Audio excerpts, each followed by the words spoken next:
Good morning sir. Morning.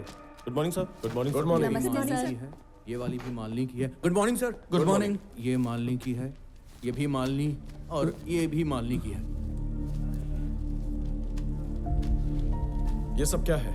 इसका नाम मालिनी है सर, नदी के पास रहती है। जायदाद ट्रांसफर करने के लिए उसने एप्लीकेशन भेजी थी जो कि हमने रिजेक्ट कर दी है। उसी सिलसिले में वो लेटर लिखती रहती है। सुना है कि बहुत बड़े परिवार से है वो। अरे ये कहाँ चलती है?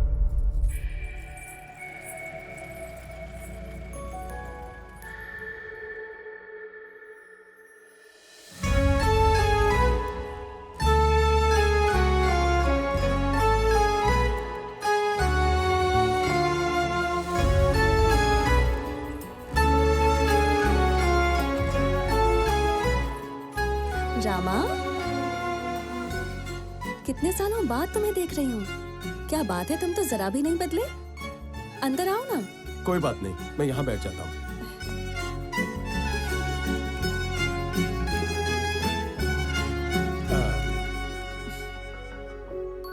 तुम्हारा नाम क्या है बेटी? राजलक्ष्मी। मैं अभी आती हूँ। स्कूल जाती हो?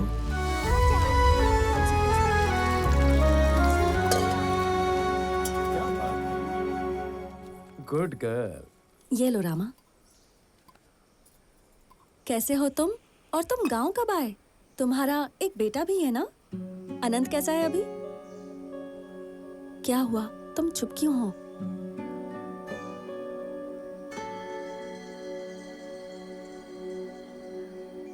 दरअसल हुआ क्या था?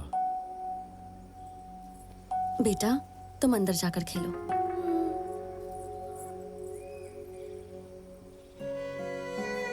मेरी जिंदगी में बहुत से बदलाव आए। उनमें से एक ये है, मेरे पति का नाम सुरेंद्र है। मेरे पापा के साथ वो नॉर्थ में कॉन्ट्रैक्ट पे काम कर रहे थे। शादी के पहले से ही पापा को मेरे पति बहुत पसंद थे और फिर शादी होने के बाद हम लोग यहीं सेटल हो गए। काम के सिलसिले में उन्हें अक्सर दूसरे शहर जाना पड़ता था। उनके फ्रेंड वर्मा के पास कुछ नए बिजनेस प्लान्स थे, तो इन्होंने कहा मिलकर आता हूँ। ये कहकर गए और इतना रो चुकी हूँ कि अब मेरे आंसू भी सूख गए। वैसे ये सब तुम्हारे हाथ कैसे लगा? डेप्यूटी कलेक्टर बनकर कुछ दिन पहले ही मेरा यहाँ ट्रांसफर हुआ है। अच्छा? घर में और कोई नहीं है? इन्हें ढूंढने ससुर जी गए थे और रोड एक्सीडेंट में उनकी डेथ हो गई। पहले सब कुछ ठीक था। जब तक सुरेंद्र थे तब तक उनके पार्टनर्स हमसे मिलने यहाँ अक्सर आया करते थे। अब तो बस सब धमकी देने के लिए ही आते हैं। पुलिस के पीछे, लॉयर के पीछे, तुम्हारे ऑफिस के चक्कर लगा लगा कर तो मैं थक चुकी हूँ। रोज एक लेटर भेजती हूँ। मुझे पता है इससे कोई फायदा नहीं होगा, लेकिन मेरे मन का बोझ थोड़ा हल्का हो जाता है। इसी वजह से मैं भेज देती हूँ। इनकी वजह से फायदा होगा। लेटर्स की वजह से मैं यहाँ पहुंचा। आज के बाद ये मेरी जिम्मेदारी है।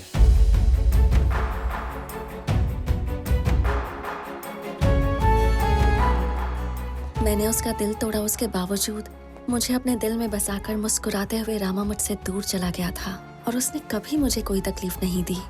आज पूरे 7 साल हो गए हैं और अब मैं जब मुसीबत में हूँ तो मुझे भरोसा दिलाया कि सब ठीक हो जाएगा। पर रामा को देखकर मुझे हमारा अतीत याद आ रहा है। रामा राव, ये नाम सुनते ही दिल में जैसे घंटी सी बजने लगती है।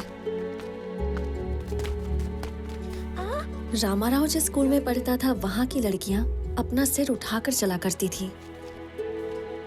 तेरी तो बताऊं क्या तुझे मैं? हाँ बता। चल रे। जब मैंने पहली बार रामा राव को देखा तो ऐसा लगा जैसे मैं उसे कई सालों से जानती हूँ। ए आनंद, चींटियों को क्यों मार रहा है रे? मास्टर जी ने क्लास चालू कर दी है, चल अंदर चल। बचपन से यही इच्छा थी कि मैं उसके साथ इज्जत से अपनी जिंदगी बिताऊं। हिंदी भाषा क्या है? हमारी मातृभाषा, नेशनल लैंग्वेज। कोई और भाषा ना आए तो भी चलेगा, लेकिन अगर हिंदी ना आए तो तुम किसी काम के नहीं रहोगे। सर, हाँ। मातृभाषा के साथ राष्ट्रभाषा सीखने में कोई बुराई नहीं है। मातृभाषा की बुराई हमें नहीं करनी चाहिए सर। भले हिंदी किसी की मातृभाषा ना हो, पर आधिकारिक भाषा तो है ही। रामाराव के बात करने का स्टाइल, उसका नजरिया, सब कुछ बिल्कुल अलग था। जैसे जैसे दिन बीतते गए, उम्र के साथ उसके प्रति मेरा प्यार भी बढ़ता गया।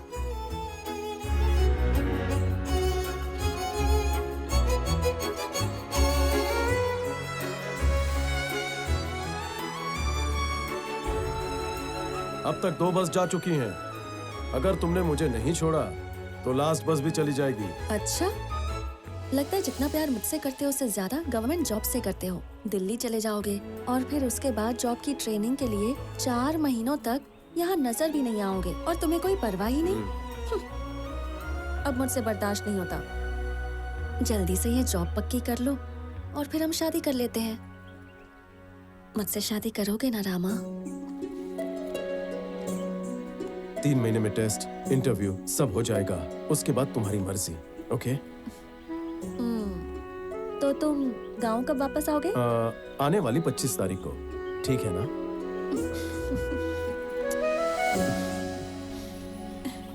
रामा से शादी, फिर उसके साथ पूरी जिंदगी, यही सपना देखा था मैंने। छोटी सी भी समस्या होती थी तो उसे हम दोनों मिलकर सुलझा लेते थे।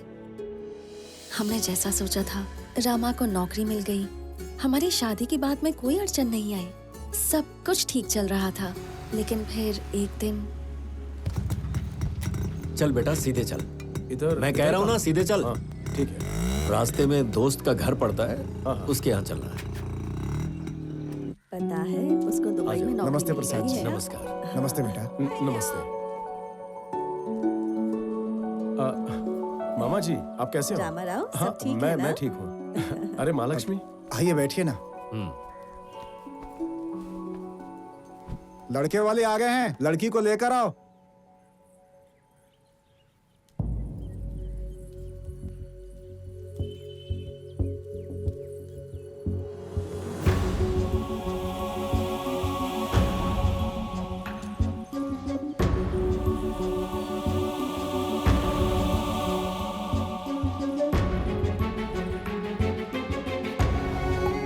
मेरी इकलौती बेटी है, नंदिनी नाम है।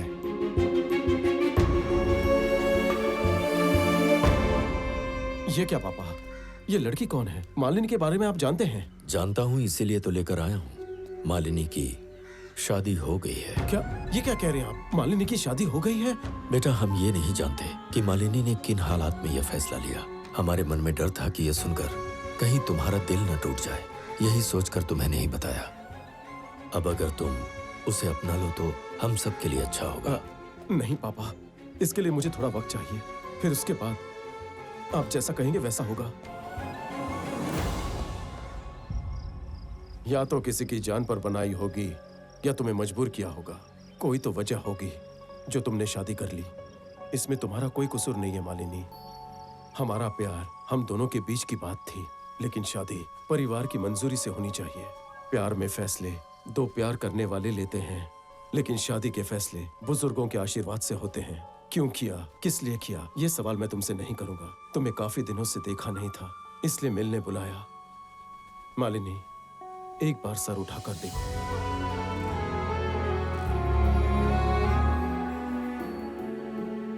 तुम्हें बताए बिना मैंने शादी कर ली। यही सोचती रही कि तुम जब मिलोगे तो तुम्हें क्या जवाब दूंगी। पता है मैं इतने दिनों से यही सोच सोचकर कितनी परेशान हो रही थी, पर तुमने एक पल में बोझ हल्का कर दिया। मेरे पापा ने अपने पार्टनर के बेटे से मेरी शादी फिक्स कर दी और जब उन्होंने घर पर बताया तो उनके चेहरे पर इतनी खुशी थी कि क्या बताऊं। उस शादी को रोकने के लिए मुझे बस एक काम करना था, तुम्हारा नाम बताना था, पर उनका अपमान ना हो, उन्हें दुख ना हो और उनके दुख का कारण तुम ना बनो, इसीलिए मैंने कुछ कहा ही नहीं।